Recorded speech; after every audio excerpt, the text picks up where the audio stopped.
نہیں آ رہا تھا کروں تو کیا کروں، اچانک ذہن میں آیا کہ ارے دودھ نہیں ہے کوئی فرق نہیں پڑتا، خون جگر تو ہے۔ میں نے دانت سے انگلی کو چھیلا، اس سے جب خون نکلا تو میں نے اپنے بچے کے منہ میں ڈال دیا۔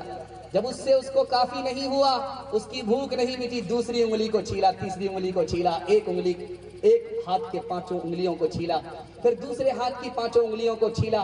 میں نے خون جگر پلایا، اس کے بعد مجھے ہوش نہیں ہے کہ میں کہاں ہوں، میرا بچہ کہاں ہے۔ جو ماں خون جگر پلائے وہ بیٹا ماں کو ستائے، اللہ اس کی جنت کو جہنم بنا دیتا ہے۔ دنیا میں جانتے سب سے بڑی مصیبت کیا ہے؟ فلسطین کا ظلم نہیں، یہ بچے شہید ہو گئے، سب سے بڑا ظلم ہے کہ شہید ہو گئے تو بہت بڑا درجہ پا لیا، اس کی تو نبی تمنا کرتے۔ یہ بہت بڑی مصیبت نہیں ہے، مصیبت سب سے بڑی کیا ہے میں آپ کو بتانے کے لیے جا رہا ہوں۔ دنیا میں سب سے بڑی مصیبت ماں باپ کی موت ہے۔ ماں باپ کی موت سے بڑھ کر کے دنیا میں کوئی مصیبت نہیں ہے۔ ایک جوان آیا سر پکڑ کر کے اللہ کے رسول کی خدمت میں بیٹھ گیا، یا رسول اللہ غضب ہو گیا۔ کہا کیا ہوا، کیا گناہ ہوا؟ کہا کہ کتنا بڑا گناہ ہوا؟ کہ زمین سے بھی بڑا، کہا آسمان سے بھی بڑا، کہا آسمان سے بھی بڑا، کہا عرش سے بھی بڑا، کہا عرش سے بھی بڑا، کہا کہ خدا سے بھی بڑا، کہا لا حول ولا قوت۔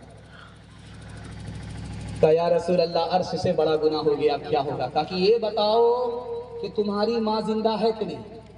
کہا یا رسول اللہ ماں زندہ، کا مسئلہ حل ہو گیا، سبحان اللہ۔ اس جوان نے کہا یا رسول اللہ سمجھا نہیں۔ کہا جلدی سے اپنی ماں کے پاس جاؤ، جو تم نے گناہ کیا ہے عرش سے بڑا، اس گناہ کی معافی کے لیے ماں سے دعا کراؤ۔ ماں ادھر تمہاری دعا کرے گی، گناہ تمہارا چھوٹا ہو جائے گا، پھر اللہ کا فضل ہوگا، گناہ معاف ہو جائے گا۔ ہر چیز تو مل جائے گی بازار میں، لیکن ماں باپ سے بڑھ کر کوئی دولت نہ ملے گی۔ آنچل جو اٹھا کر کے دعا ماں تیری کر دے، ماں تیری کر دے، دنیا ہو یا عقبا کہیں ذلت نہ ملے گی۔ ہاتھ اٹھا کر کے وعدہ کیجئے شادی سے پہلے ماں باپ کو کھلائیں گے پلائیں گے، خرچہ دیں گے، ہاتھ اٹھائیے انشاءاللہ۔ شادی سے پہلے کما کر کے کھلانا آسان ہے، کمال تو شادی کے بعد ہے، جب دوپٹے کی ہوا لگتی ہے قبلہ بدل جاتا ہے۔ دھیان سے سنیے گا آخری پیغام بہن کے حوالے سے۔ بہن جب کنواری رہتی ہے شادی سے پہلے اس کے ساتھ ہر اچھا سلوک کیا جاتا ہے۔ جیسے بہن رخصت ہو جاتی ہے اس کو زمین جائیداد سب سے بے دخل کر دیا جاتا ہے۔ اگر اس بہن نے حق مانگ لیا تو اس بہن کو بنواس کر دیا جاتا ہے۔ بہن پر ستم مت کھائیے گا، بہن کا کتنا بڑا کردار ہے میں آپ کو دکھانے کے لیے جا رہا ہوں۔ اور اگر آپ بہن پر ستم کرنا چھوڑ دیں گے اللہ آپ کرم کرنا شروع کر دے گا۔ اگر آپ نے ستم جاری رکھا اللہ اپنی جنت سے آپ کو محروم کر دے گا۔ دھیان سے سنیے گا جلدی سے نکل جائے گا۔ قرآن پڑھ رہی ہے بہن، بھائی آ گیا، کیا پڑھ رہی ہے؟ قرآن۔ اچھا مسلمان ہو گئی ہو؟ اتنا مارا لہو لہان کر دیا۔ بہن کا نام فاطمہ ہے، بھائی کا نام عمر ہے۔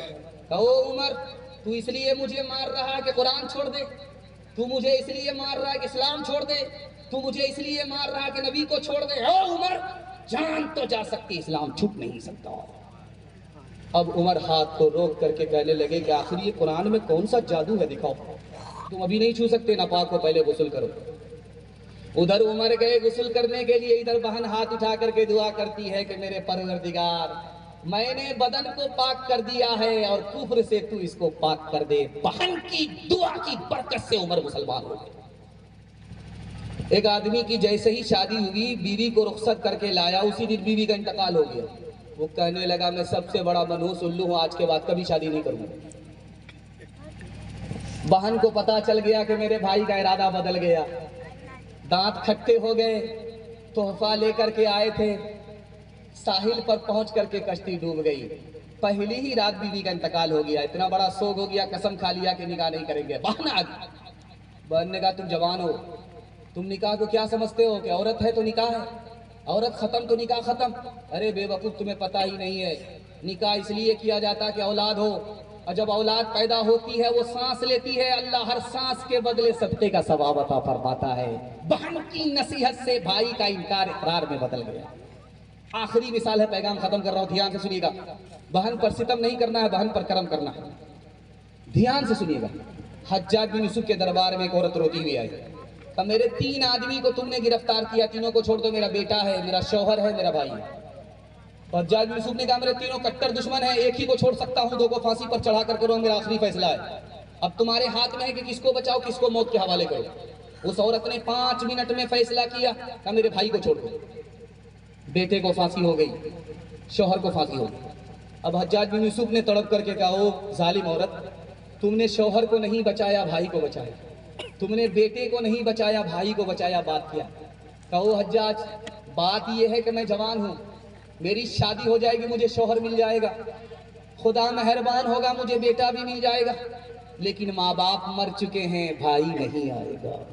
خبر حدیثوں میں جس کی آئی وہی زمانہ اب آ رہا ہے، زمین بھی تیور بدل رہی ہے، فلک بھی آنکھیں دکھا رہا ہے۔